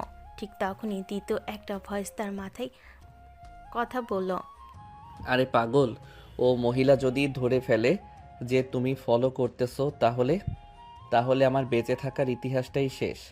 ডেঞ্জারাস মহিলা ধরলে তো সত্যি আমাকে আস্ত রাখবে না। একবার কিস করতে গিয়ে যা অবস্থা করেছিল, এবার রাগ করলে? না রে ভাই, বাপের বাপও না, ওনাকে ফলো করার সাহস আমার নাই। জীবনটাও তো দরকার। কিন্তু কোথায় যাই, কাকে দেখে, কার সাথে দেখা করে? আরিয়ান দুপা এগোয়, আবার ভয়ে দুপা পিছিয়ে যা আসে। না জানি প্রেম করছে। না না, ও মা, এই কথা ভাবাটাই ভুল। কিন্তু দেখা তো গেল, সেজে গুজে গেল আসামি ধরতে। আমি একটা কাজ করব, ফলো করব না। ফলো করলে জেলে যাওয়া লাগে। ও যেদিন খুশি হবে নিজেই বলবে। রহস্যময় মানুষ, কোথায় যায়, কেন যায় কিছুই বুঝি না, কিন্তু ফলো করতে যাব না, কারণ আমার বেঁচে থাকা বেশি জরুরি। মহিলা সুন্দর তো, কিন্তু ইকুয়ালি ডেঞ্জারাসও। বিকেলটা অদ্ভুত নীরব। হাওয়া যেন থমকে গেছে। মাঠের পাশে সেই পুরনো গুদাম ঘটায় কয়েকদিন ধরে টহল বাড়ানো হয়েছে। আজ হচ্ছে মূল অপারেশন। নেতা শহীদুলের ছেলে হাসিবুলকে রেড হ্যান্ডেড করার প্ল্যান। দূরে একটা পুরনো হোন্ডা দাঁড় করিয়ে অহনা ঠান্ডা চোখে পুরো এলাকা স্ক্যান করছিল। তার কানে ছোট্ট একটি ইয়ারপিস, মুখে শান্ত অথচ গভীর কঠোরতা। পাশে সিকিউরিটি ভ্যান, ভেতরে ব্যাকআপ টিম, আর অন্যদিকে দুইজন মেয়ে পুলিশ অফিসার। আজ পুরোপুরি অন্য মানুষ, সাদিয়া আর মাহিমা। আজ তারা একদম গরিব মেয়ের মতো সেজেছে। ফাটা থ্রি পিস, মুখে মাটি মাখানো, হাতের আঙ্গুলের নখগুলো পর্যন্ত কালো করা, চোখে পানির মতো ক্লান্তি ফুটে আছে। অহনা তাদের দিকে তাকিয়ে মনে মনে বলল, আজ যদি কোনো ভুল হয়, কারো প্রাণও যেতে পারে। স্টেডি থাকো না, স্টেডি। হঠাৎ ওয়াকিটকি থেকে শব্দ, অপারেশন স্টার্ট, টার্গেট লোকেশন ঢুকছে। সামনের রাস্তায় ধুলো উড়ে একটা কালো সুইফট গুদাম ঘরের সামনে দাঁড়ালো। ভেতর থেকে বের হলো হাসিবুলের চোখে সানগ্লাস, মুখে চোখে সানগ্লাস, মুখে বাজে হাসি, আর দুইজন বডিগার্ড পেছনে। দুই নারী অফিসার তার সামনে গিয়ে দাঁড়ালো। নিচু গলায় ভাঙ্গা গরিবাদের সুরে বলল, স্যার, একটা কাজ দেন। অনেক দিন ধরে না খেয়ে আছি, খুব বিপদে আছি স্যার। আমরা দুজন কোনো কাজ করি না, পেট চলে না। আহারে, বাপ্পা না যাইতে দুইটা মালই তো পাইয়া গেছি। এদের বেচে দিলে তো একদম ফাটাফাটি টাকা। চিন্তা করো না, আমি আছি, কাজের বন্দোবস্ত করে দেব। চলো ভেতরে। মেয়ে মাথা নিচু করে তার পেছনে চলল। কিন্তু তারা জানে এই মুহূর্তে তাদের প্রতিটা কথা, প্রতিটা নিঃশ্বাস অহনা শুনছে। অহনা গাড়ির পাশে দাঁড়িয়ে, চোখে টান টান তীক্ষ্ণ দৃষ্টি, তার এয়ারপিসে সাদিয়ার ক্ষীণ গলা। ম্যাম, আমরা ভিতরে ঢুকতেছি। স্টেডি, ভয় পাবে না, সব কন্ট্রোল আমার হাতে। হাসিবুল দুইজনকে নিয়ে গুদাম ঘরে ভিতরে গেল। গেট বন্ধ হতেই চারিদিকে টান টান অন্ধকার নেমে এলো। অহনা ধীরে ধীরে সামনের দিকে এগোতে লাগলো। মনে মনে বলল, বাবা এত সহজে আমাদের ফাঁদে পা দিবে ভাবতেই পারিনি। এতটাই লোভী, এতটাই নোংরা। আজকে তোকে ছাড়বো না। ব্যাকআপ টিম প্রস্তুত থাকবেন। আমার সিগন্যাল পেলেই চারদিক ব্লক করবেন। উপরে ঘরে বসানো ছিল গোপন ক্যামেরা। অহনা স্ক্রিনে দেখল হাসিবুল বাইরে দরজা লক করে দিয়েছে। তার চোখে কাম আর লোভের মিশ্র দৃষ্টি। আচ্ছা, তোরা কাজ করবি তাই তো? কিরে, ভয় পাস না, আমি তোদের ভালো রেটেই বেচে দিব, মানে কাজ দিব। স্যার, কাজটা কি? আগে ভিতরে আয়, তারপর সব বুঝবি। বাইরের লোক জানলে সমস্যা। সারা মনিটর কাঁপিয়ে উঠল। অহনার দু চোখে তীব্র আগুন জ্বলে উঠল। মনে মনে ফিসফিস করে বলল, ঠিক আছে, আর কয়েক সেকেন্ড, তারপর তুই শেষ। সার্জেন্ট ব্লক প্রস্তুত, আমার কাউন্টডাউন ধরুন।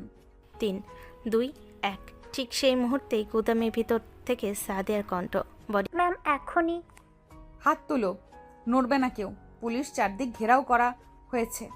গার্ডরা বন্দুক তুলতেই 2 পুলিশ অফিসার 1 সেকেন্ডে নিজেদের পরিচয় ফাঁস করে অস্ত্র বের করলো। গুদাম কেঁপে উঠল চিৎকার আর দৌড়াদৌড়িতে। হাসিবুল হতভম্ব, জিভ শুকিয়ে গিয়েছে। অহনা বন্দুক তাক করে এগিয়ে গিয়ে বলল, তোমার বাবার দাপট এখানে চলবে না। তুই ধরা পড়ে গিয়েছিস একদম ফ্ল্যাগ্যান্ট ডেলিভারিতে। তারপর হাত করা ঝনঝন করে হাসিবুলের কবজিতে বন্ধ হয়ে গেল। খুব শখ ছিল না 2টা মাল বেচে টাকা কামানোর?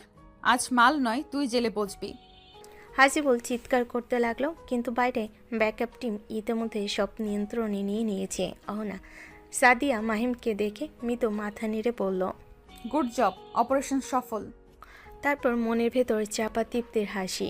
শেষমেশ বাঘের সামনে গরু নিজেই এসে দাঁড়িয়েছে। রাতের অন্ধকার ঘরকে আরও উজ্জ্বল করে তুলছিল অহনার হাসি। সে ঘরে ঢুকে এসে একদম নতুন সাজে হালকা মেকআপ আর শাড়ি পরে বসেছিল। আরিয়ান থমকে গেল, চোখ বড় করে তাকিয়ে বলল, কি ব্যাপার, এত খুশি কেন? আজকে আমার খুশির দিন, তাই। কেন, বিকেলে কি বয়ফ্রেন্ডের সঙ্গে দেখা করতে গিয়েছিলেন নাকি, সেজন্য এত খুশি? যা খুশি ভাবতে পারো। হঠাৎ করে আরিয়ানের রাগ চেপে উঠল। সে পা ফেলল অহনার দিকে, একদম কাছে এসে দাঁড়ালো। ঠোঁটের দিকে চোখ বুজে বলল, এত সব সাজ কার জন্য? তুমি তো আমার দিকে তাকিয়েও দেখো না, তো আমারও তো সঙ্গী প্রয়োজন, তার জন্যই সেজেছি। আরিয়ান আরও রেগে খেপে উঠল। সে হঠাৎ করে অহনার ঠোঁটে ঠোঁট ডুবিয়ে কিস করতে লাগলো। অহনার চোখ বড় করে অবাক হয়ে উঠল। কি করছো তুমি? আজকে শুধু তোমাকে দেখব, আর কিছু নয়। অহনা ধীরে ধীরে আরিয়ানের কাছে সরে গেল, চোখে মিশ্র উচ্ছ্বাস আর লাজ। দুজনেই ইতিমধ্যে বাতাসে এক অদ্ভুত উত্তেজনা ঘুলে গেল। আরিয়ান আবার কিস করতে করতে ধীরে ধীরে অহনাকে কোলে তুলল।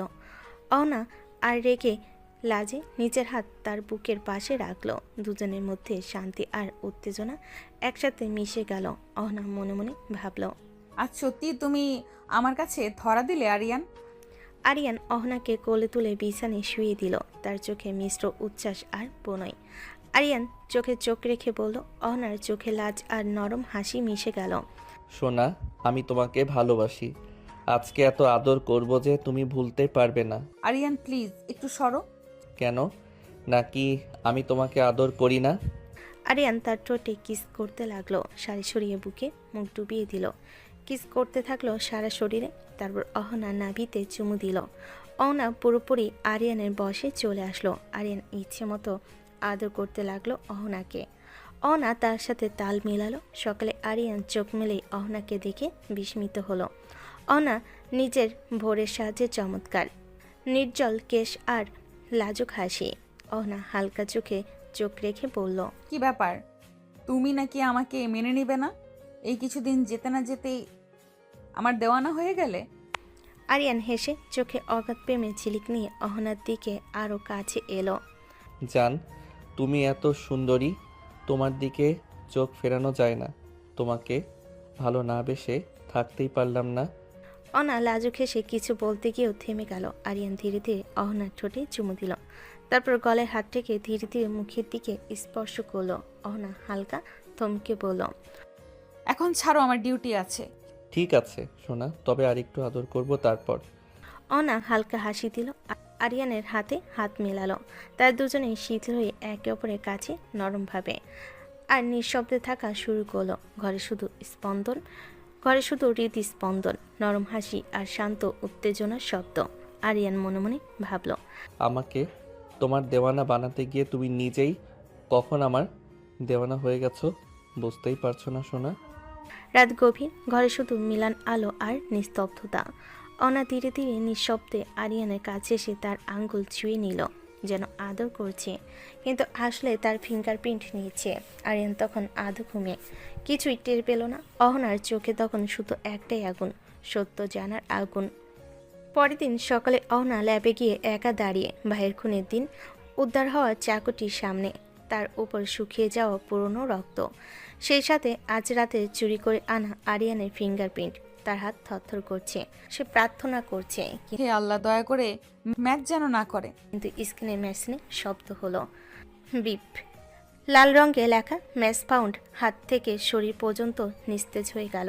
অহনা তার নিঃশ্বাস থেমে গেল, চোখ বড় হয়ে স্ক্রিনের দিকে তাকিয়ে রইল। অহনার মনে ভেতর ঝড়। অহনা মনে মনে চিৎকার করে উঠল, না না, এটা কি সত্যি হতে পারে না। আরিয়ান, তুমি তুমি আমার ভাইকে খুন করেছো? তার দম যেন বন্ধ হয়ে এলো। চোখের সামনে বারবার ভাইয়ের রক্তাক্ত শরীর ভেসে উঠছে, আর সেই হাতে ধরা চাকু এখন স্পষ্ট, সেটা আরিয়ানের হাতের ম্যাচ। অহনান নরম কণ্ঠ যেন ভেতর থেকে বের হয়ে এলো, আরিয়ান, আমি মনে প্রাণে চেয়েছিলাম তোমার হাত যেন ম্যাচ না করে। আমি চেয়েছিলাম তুমি নির্দোষ হও। আমি চাইনি তুমি সেই খুনি হও।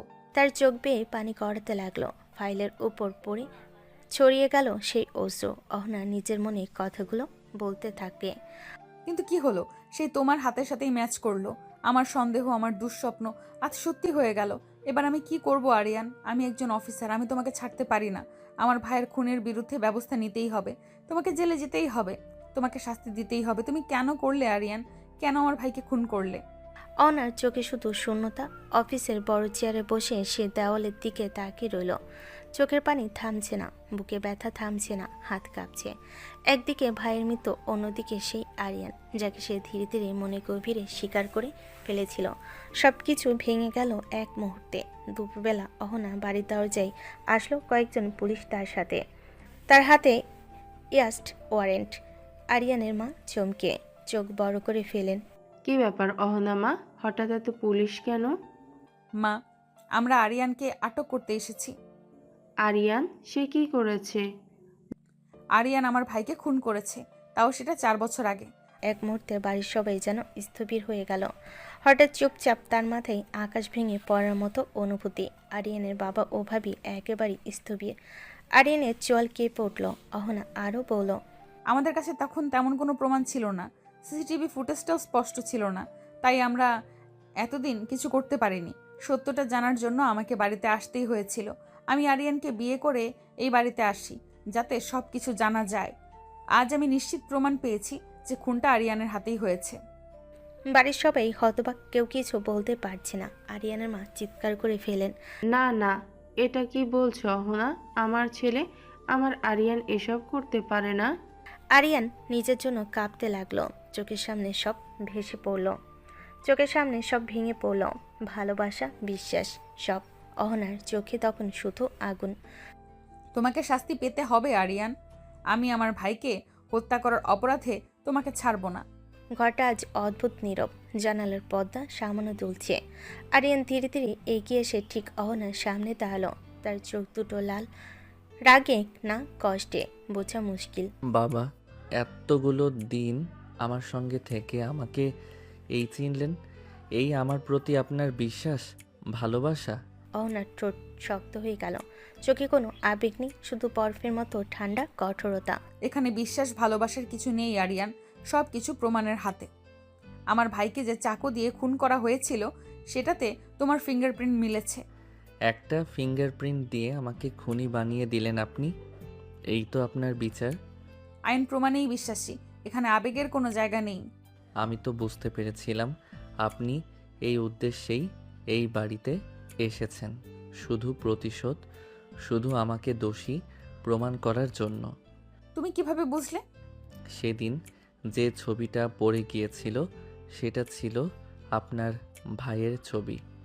চেহারাটা আমি চিনেছিলাম, কারণ সে আমার কলেজের বন্ধু ছিল। বন্ধু এই শব্দটার কোনোদিন উচ্চারণ করবে না তার জন্য। বন্ধু হলে খুন করতে পারতে না, তুমি পারতে না। অহনার কণ্ঠ ভেঙে গেলেও সে নিজেকে সামলে নিল। আরিয়ান নিঃশব্দে তাকিয়ে রইল তার দিকে, কষ্টে, অভিমানে, অসম্ভব এক অপমানের যন্ত্রণায়। যাকে আমি প্রাণের মতো মানতাম, যে ছেলেটা আমার পাশে বসে স্বপ্ন দেখত, তার খুনিকে খুঁজে বের করতে চাই আমি নিজেই, কিন্তু আমাকে নয়, সত্যিকারের খুনিকে ধরে আনুন। অহনা, আমি আপনার ভাইয়ের অপরাধী না। ঘর আবার নীরব হয়ে গেল, কিন্তু এই নীরবতার ভেতর জমে উঠল সবচেয়ে বিপজ্জনক ঝড়। অবিশ্বাস আর অজানা সত্যের সংঘর্ষ। অহনার দাঁত কাঁপছে, সে বারবার কিছু বলতে চাইছে কিন্তু শব্দ বেরোচ্ছে না।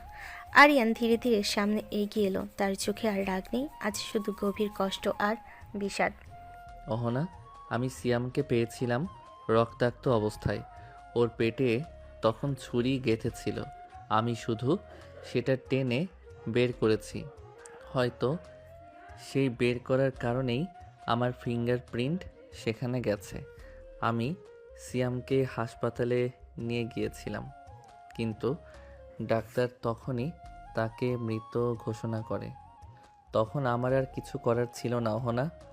আর আপনি না জেনে না শুনে আমাকে প্রতিশোধের জন্য বিয়ে করলেন। আমার জীবনটাকেই প্রতিশোধের অংশ বানিয়ে দিলেন আপনি। আমার ভালোবাসা নিয়ে খেলতে পারলেন আপনি। বাক্য শেষ হতেই অহনা যেন ভিতরটা হারিয়ে ফেল, তার মুখ হঠাৎ নিস্তব্ধ, চোখে আশ্চর্য আর ভয় মেশানো পানির ছায়া। আরিয়ান থামো। মোবাইলটা হাতে নিয়ে সে কাপা ঠোঁটে নাম্বার ডায়াল করলো। নগ্ন ফোন বাজতেই ওপাশ থেকে গম্ভীর কণ্ঠ। হ্যালো, অহনা? স্যার, আমি আমার ভাইয়ের কেসটা স্থগিত করতে চাই। কি বলছো তুমি? তোমার এত বছরের সাধনা, প্রমাণ, লড়াই, এসব কি খেলনা? না স্যার, কেসটা আমি আবার রিওপেন করব, কিন্তু আমার কিছুদিন সময় লাগবে। আমাকে কিছু জিনিস যাচাই করতে হবে। আচ্ছা, ঠিক আছে, তোমার যা ভালো মনে হয় করো, আমি তোমার উপর ভরসা রাখছি। কল কেটে যাওয়ার শব্দে ঘরটা আবার নীরব হয়ে গেল। অহনার হাত থেকে মোবাইলটা ধীরে ধীরে নিচে নেমে এলো। আরিয়ান তখনও দাঁড়িয়ে নিঃশব্দে, কিন্তু তার চোখে ক্ষত। অহনা মাথা তুলল, তার চোখে আজ প্রথমবার ভয় আর অপরাধ বোধের ছায়া। ঘরটা নিস্তব্ধ, আরিয়ানের চোখ দুটো লাল, মুখে কেমন শক্ত ভাব। সে ধীরে ধীরে ঘর পেরিয়ে বেলকুনিতে গিয়ে দাঁড়ালো। হিম হাওয়া বইছে, কিন্তু তার ভেতরে আগুন আরও তীব্র। অহনা তার পিছনেই দৌড়ে এলো। আরিয়ান প্লিজ, আমার কথা শোনো। আরিয়ান পেছন ফিরে তাকালো না, দূরের আকাশের দিকে তাকিয়ে গভীর ভাঙ্গা কণ্ঠে বলল, আর কি শুনবো বলেন? সমস্ত কথাই তো আপনি হারিয়ে দিলেন। আমার জীবনের প্রতিটা অনুভূতি, প্রতিটা বিশ্বাস, সব শেষ। না আরিয়ান, আমাকে ভুল বোঝো না। সিসিটিভি ফুটেজে তো তোমাকেই দেখা গেছিল, সেই জন্যই তো আমার সন্দেহ হয়েছিল। আমি একটাবার, শুধু একটাবার আমাকে জিজ্ঞেস করতে পারতেন অহনা? এতগুলো দিন আমরা একসাথে আছি, একটাবারও জিজ্ঞেস করলেন না? আমাকে একবার বলতে দিলেন না? আপনি জানতে চাইলে সব বলে দিতাম আপনাকে। সিয়ামকে কোথায় পেয়েছি, কি হয়েছে, সবই। আরিয়ান কিন্তু আপনি কি করলেন? আমার ভালোবাসা নিয়ে অভিনয় করে গেলেন। বিয়েটাও আপনার জন্য ছিল শুধু একটা মিশন। আমার কাছে থাকা আপনার কাজের অংশ, আমার ভালোবাসা আপনার প্রমাণ খোঁজার উপায়। অহনার চোখ নামিয়ে নেয়, তার ঠোঁট কাঁপছে। হঠাৎ আরিয়ানের গলা আরও ভেঙে যায়। আপনি কি ভেবেছেন আমি বুঝিনি? রাতে যখন আপনি আমার আঙুল ধরলেন, আমার ফিঙ্গারপ্রিন্ট নিলেন, আমি সবই বুঝেছি অহনা, কিন্তু কিছু বলিনি। আমি দেখতে চাচ্ছিলাম আমার ভালোবাসার প্রতি আপনার বিশ্বাস কতটা। কিন্তু আজ আপনি প্রমাণ করে দিলেন আমার প্রতি আপনার কোনো বিশ্বাস নেই, আর আপনি আমাকে এক বিন্দুও ভালোবাসেন না। অহনার বুকটা যেন মুহূর্তে ভেঙে চুরমার হয়ে গেল, তার চোখ বেয়ে পানি পড়তে লাগলো। কিন্তু আরিয়ান তার দিকে তাকালো না, কারণ সে জানে তাকালে সে হয়তো ভেঙে পড়বে। বেলকুনির বাতাসে দাঁড়িয়ে দুজনের মাঝে আজ প্রথমবার দাঁড়িয়ে রইল একটা বিশাল দূরত্ব, যা হয়তো আর কোনোভাবেই পূরণ করা যাবে না। রাতের আকাশে ঝড় ওঠার মতো অস্থিরতা। আরিয়ান দ্রুত পায়ে হেঁটে রুম থেকে বেরিয়ে গেল, চোখে রাগ, কষ্ট, অপমান সব একসাথে মিশ্রিত। অহনা তার পিছনে দৌড়াতে দৌড়াতে ডেকে উঠল, আরিয়ান থামো প্লিজ, আমার কথা শোনো। আরিয়ান একবারও পিছনে তাকালো না, সিঁড়ি ধাপ নামতে নামতে ঠান্ডা গলেই বলল, আমাকে একা থাকতে দিন, আর কোনো কথা শোনার ক্ষমতা নেই আমার। অহনা আবারও এগিয়ে এসে হাত ধরতে চাইলে সে হাত সরিয়ে নিল। প্লিজ অহনা, আমাকে আটকাবেন না, আজকে না। এই না শব্দটা অহনার হৃদয়ে ছুরি হয়ে বিঁধল। আরিয়ান দরজাটা একটু জোরে টেনে খুলে বাইরে বেরিয়ে গেল। রাতের বাতাসে তার গায়ের শার্টটা হালকা উঠছে, কিন্তু পেছনে দাঁড়ানো অহনার বুক ভেঙে যাচ্ছে। দরজাটা বন্ধ হতে অহনা ধপ করে সোফায় বসে পড়ল। তার বুকের ভেতর যেন কেউ মুঠি করে ক্রমাগত পিষে দিচ্ছে। শ্বাস বন্ধ হয়ে আসছে। হঠাৎ সে নিজের মুখ চেপে ধরে ফিসফিস করে উঠল। আমি কি করলাম? চোখে পানি গড়িয়ে পড়ল, গাল বেয়ে। ঘরটা ফাঁকা, চারপাশে আরিয়ানের হাসির শব্দ নেই, মজার খুনসুটি নেই, শুধু নিস্তব্ধতা আর অনুশোচনা। অনা মাথা নিচু করে ঘরের মধ্যে হাঁটতে হাঁটতে নিজেদের কথাগুলো মনে করতে লাগলো। তার মনে পড়ে আরিয়ানের ভাঙ্গা গলা, তার রাগী চোখের গভীর লুকানো যন্ত্রণা, আর শেষ বাক্যটা, আপনি আমাকে এক বিন্দু ভালোবাসেন না। অহনার হৃদয় হঠাৎ কেঁপে উঠল। সে দুহাত মাথায় রেখে হাঁটু মোড়ে মেঝেতে বসে পড়ল। না না আরিয়ান, আমি তো বারবারই মনে মনে বলেছি তোমার মতো মানুষ এমন কাজ করতে পারে না। তাহলে আমি কেন কেন তোমাকে বিশ্বাস করলাম না? চোখের জল থামতেই চাইছে না। দূরে বারান্দায় বাতাসের শব্দ শোনা যায়, কিন্তু অহনা শুনতে পাচ্ছে শুধু নিজের কান্না। সে ফিসফিস করে বলল, তোমাকে এতটা কষ্ট দিলাম, তোমার জীবনে আমার জায়গায় শুধু বিশ্বাস চেয়েছিলে, আর আমি কি করলাম? তোমার বুকে ভরসা রেখে দাঁড়ানোর বদলে তোমাকেই সন্দেহ করলাম। আরিয়ান, তুমি কি কখনো আমাকে ক্ষমা করবে, নাকি চিরদিনের জন্য হারিয়ে ফেললাম তোমাকে? সোফায় মাথা রেখে সে ভেঙে পড়ল। তার কান্নার শব্দ নরম হলো অভিমান, অপরাধবোধ আর ভালোবাসায় ভরা। ঘর জুড়ে নরম আলো, টেবিলের উপর থাকা মিষ্টির বাক্সটা যেন আজ ব্যঙ্গ করছে। সকালে যে আনন্দে ছিল, রাতে তা নেই। অনার সোফার সামনে মেঝেতেই হাঁটু গেড়ে বসে আছে, মাথা নিচু, চোখ লাল, মুখ ভেজা। তার কান্না হালকা শব্দ চারিদিকে ছড়িয়ে আছে। এমন সময় ধীর পা ফেলে আরিয়ানের মা এগিয়ে এলেন, তার মুখেও দুশ্চিন্তার ছাপ। মা, কান্না করো না, সব ঠিক হয়ে যাবে। অনা মুখ তুলে তাকাতেই আর কাঁদা থামলো না। হঠাৎ উঠে এসে আরিয়ানের মায়ের বুকে মুখ লুকিয়ে দিল। মা, আমি সত্যিই খুব বড় অপরাধ করে ফেলেছি। আমি কি করলাম মা? আমি তো শুধু আইনের পথেই হাঁটলাম। সকল প্রমাণ সব কিছুই আরিয়ানের বিরুদ্ধে ছিল। আমি কি করতাম বলুন? মা তার মাথায় হাত বুলিয়ে দিলেন। তার স্পর্শে একটু উষ্ণতা পাওয়া গেল অহনার। মা, তোমার এত কষ্ট হচ্ছে আমি দেখছি, কিন্তু একটা কথা, তোমার একটা বার ছেলেটাকে জিজ্ঞেস করা উচিত ছিল। একটা বারই তো, তাহলে এত বড় ভুল বোঝাবুঝি হতো না। আমি জানি মা, আমারই ভুল। আমি কেন তাকে জিজ্ঞেস করলাম না, ভরসা করলাম না কেন? আরিয়ানের মতো মানুষ, সে কখনো এমন করতে পারে না। মনে মনে জানতাম, তবুও বিশ্বাস করি নাই। মা, আরিয়ান কি আমাকে ক্ষমা করবে? সে যে কত কষ্ট নিয়ে গেছে, আমি কি তার চোখে আবার তাকাতে পারবো? অবশ্যই করবে মা। আরিয়ান রেগে আছে, ওর রাগে কষ্ট লুকানো থাকে, সময় লাগবে, কিন্তু ছেলে আমার ভালোবাসতে জানে। ও শান্ত হলেই সব ঠিক হয়ে যাবে। আমি শুধু চাই সে যেন আমাকে ঘৃণা না করে। না মা, ও এমন না, তুমি শুধু তাকে সময় দাও, সত্যি নিজেই সামনে আসবে। অহনা চোখ মুছল ভাঙা হৃদয়ে। একটু হলেও শান্তি নামলো, কিন্তু তার ভেতরে এই একটাই ভয়, আরিয়ান ফিরে আসবে তো। রাত 12টা বাজে, বাড়ির সব বাতি নিভে গেছে, শুধু ড্রয়িং রুমের ল্যাম্পটা জ্বলে। সোফার কোণে গুটিসুটি মেরে বসে আছে অহনা। চোখ দুটো ফুলে উঠেছে কান্নায়। কতবার ফোন হাতে নিয়েছে, আবার রেখে দিয়েছে। দরজার উপরে তাকিয়ে আছে, যেন অপেক্ষায় প্রাণটা উতলা হয়ে যাচ্ছে। এমন সময় ঠক ঠক আওয়াজে দরজার কপাট নরম শব্দ করে ভেতরে ঢুকলো আরিয়ান। মুখটা ক্লান্ত, চোখের আগের দাগ এখনো আছে, কিন্তু তবুও ওকে দেখার সঙ্গে সঙ্গে অহনার বুক হালকা হয়ে গেল। 1 সেকেন্ডও দেরি না করে অহনা ছুটে গিয়ে তাকে শক্ত করে জড়িয়ে ধরল। কোথায় ছিলে তুমি এতক্ষণ? আমি চিন্তায় পাগল হয়ে যাচ্ছিলাম আরিয়ান। আরিয়ান একটু অবাক হয়ে হাত তুলল, কিন্তু জড়িয়ে ধরল না, শুধু দাঁড়িয়ে রইল স্থির। এত চিন্তা কিসের? আমি ভেবেছিলাম তুমি হয়তো আর ফিরবে না। তুমি যদি চলে যাও, আমি কি নিয়ে বাঁচবো বলো? বাঁচবে না কেন? তুমি তো আমাকে ভালোবাসোই না। কে বলেছে আমি তোমাকে ভালোবাসি না? আমি তোমাকে অনেক অনেক ভালোবাসি সোনা। ভালোবাসলে অবিশ্বাস করতে না। আমাকে একবারও জিজ্ঞেস করনি তুমি, একবারও না। ক্ষমা করে দাও আমাকে আরিয়ান, আমি সত্যিই বুঝতে পারিনি। আমি চেয়েছিলাম তোমার ফিঙ্গারপ্রিন্ট ম্যাচ করলে সব শেষ। তোমার প্রমাণ তো আমার চেয়ে বড় হয়ে গেল, তাই না? না না, তা না। আমি মনে মনে চাইছিলাম তোমার ফিঙ্গারপ্রিন্ট যেন ম্যাচ না করে। আমি প্রার্থনা করছিলাম সোনা, যেন তুমি নির্দোষ হও, কিন্তু ম্যাচ হয়ে গেল। আমার মাথা কাজ করেনি। আমি কি করতাম বলো তো? আইন আমার হাত বাঁধা রেখেছিল। আমি ভয় পেয়েছিলাম, সত্যি ভয় পেয়েছিলাম। আরিয়ান নিঃশ্বাস ফেল, রাগ একটু নরম হলো। চোখের গভীরতায় কষ্টের নরম ছায়া দেখা গেল। ধীরে হাত বাড়িয়ে অহনার চোখের পানি মুছে দিল। তুমি যদি আমাকে আগে একবারই জিজ্ঞেস করতে, আমি সব বলে দিতাম অহনা। আমি ভুল করেছি, অনেক বড় ভুল। আমি তোমাকে হারাতে চাই না আরিয়ান। চোখের পানি গড়িয়ে পড়ছে। আরিয়ানের বুকটা নরম হয়ে এলো, তবুও মুখে ধরে রাখলো কঠোরতা। এই ভুলটা আর যেন না হয়, কখনো না। আর হবে না। আমি তোমাকে আর কখনো অবিশ্বাস করব না।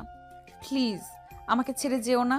আরিয়ান ধীরে ধীরে হাত তুলে তাকে জড়িয়ে ধরল, আগের মতো শক্ত করে নয়, কিন্তু ভাঙা মনকে জোড়া দেওয়ার মতো করে। আমি কোথাও যাব না, শুধু চাই তুমি আমাকে বিশ্বাস করো। অহনা চোখ বন্ধ করে নিঃশ্বাস ফেল। মনে হলো পৃথিবীর সবচেয়ে বড় বোঝা নামলো তার কাঁধ থেকে। সন্ধ্যার আলোটা ঘর জুড়ে নরম ছায়া ফেলে রেখেছে। আরিয়ান বইয়ের উপর ঝুঁকে কিছু লিখছিল। হঠাৎ দরজা হালকা শব্দে সে মাথা তুলল, আর তারপর এক মুহূর্তে নিঃশ্বাস নিতে ভুলে গেল। দরজায় দাঁড়িয়ে আছে অহনা। গাঢ় রঙের শাড়িতে সেজে উঠেছে সে, চুলগুলো খোলা, চোখে কাজল, ঠোঁটে হালকা লাল আভা। আরিয়ান হতবাক হয়ে কয়েক সেকেন্ড তাকিয়ে রইল। হঠাৎ এভাবে সাজলে কেন অহনা? অহনা ধীরে ধীরে কাছে এগিয়ে এলো। তার চোখে লজ্জা, অপরাধবোধ আর অদ্ভুত এক কোমলতা। কারণ আমি চাই তুমি আজ আমাকে সত্যি করে অনুভব করো। আমি চাই তোমার মন থেকে ভালোবাসা পাই আরিয়ান। অহনা, তুমি কি এটা চাও? হ্যাঁ, আমি তোমাকে আর দূরে ঠেলতে চাই না। অনেক ভুল করেছি, তোমাকে আঘাত দিয়েছি। আজ তোমার কাছ থেকে আদর চাই, মন থেকে। এই মুহূর্তে আরিয়ান আর নিজেকে সামলাতে পারল না। সে দুহাতে অহনাকে কোলে তুলে নিল। অহনার গালে লাজে টুকটুক লাল আভা। আরিয়ান নামাও, কেউ দেখে ফেলে দরজা আটকে নাও। আজ কেউ দেখুক বা না দেখুক, আমি শুধু তোমাকেই দেখতে চাই। সে অহনাকে নিয়ে ধীরে ধীরে বিছানায় বসলো। তারপর এক হাত দিয়ে অহনার মুখ তুলে ধরে নরমভাবে ঠোঁটে চুমু দিল, খুব কোমল, খুব ধীরে, যেন সেই চুমুতে তার সব অভিমান গলে যাচ্ছে। অহনার চোখ বুজে নিল, খোপা আলগা হয়ে কাঁধে নেমে এলো। আরিয়ান তার গলায় মুখ ডুবিয়ে ফিসফিস করে। জানো অহনা, তোমাকে ভালোবাসা আমার অভ্যাস না, এটা আমার শ্বাস। আরিয়ান, আর কখনো তোমাকে ভুল বুঝবো না। আমাকে ধরে রাখো প্লিজ। সব সময়। এবার থেকে তুমি আমার, আর শুধু আমারই। ঘরটা ধীরে ধীরে শান্ত, উষ্ণ ভালোবাসায় ভরে উঠল। আরিয়ান অহনাকে আদরে আদরে ভরিয়ে দিতে লাগলো। অহনাও তার মনের সব ব্যথা ভুলে আরিয়ানকে ভালোবাসতে লাগলো। তাদের ভালোবাসার পূর্ণতা পেল। ভালো থাকুক ভালোবাসা।